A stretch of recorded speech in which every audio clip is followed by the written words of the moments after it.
البرټ اینشټین د معاصر فزیک پلار.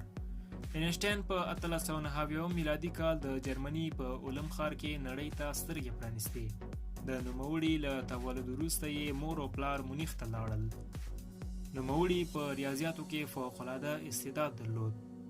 خپل تحصیلات یې د سویس د زوریخ په پوهنتون کې پیل او په 1900 میلادي کال یې پای ته ورسول. نوموړی د سویس د اختراعګانو د ثبت په اداره کې د یو ساده کارکوونکي په حیث په دنده وګمارل شو.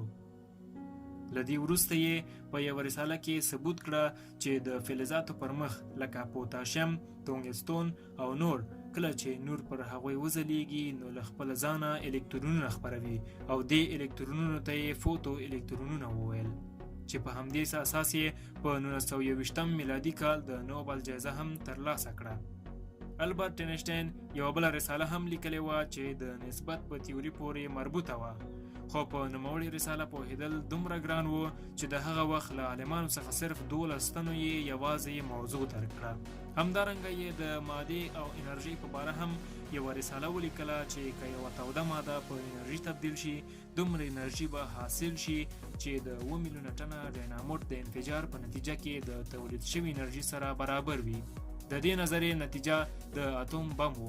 د نوموړي ځینې نورې نظریې په دې ډول دي: لومړی، فضا منحني ده. دوهم، د دوو نقطو ترمنځ لنډه فاصله مستقیمه نه ده. دریم، فضا بغیر له سرحد څخه محدوده ده. څلورم، د لمر شعاع منحني ده. پنځم، زمان نسبي دی او نشو کولی په هر ځای کې یې په دقیق ډول اندازه کړو. شپږم، فضا د شکل په اساس کروي نه بلکې استوانوي ده. اووم، زمان د مکان او مکان د زمان بود دی او قادر نه دی چې بدون له یو بل څخه موجود وي. اتم، نړۍ 4 بودی ده او یو بود هم زمان دی. نهم، حرکت نسبي دی.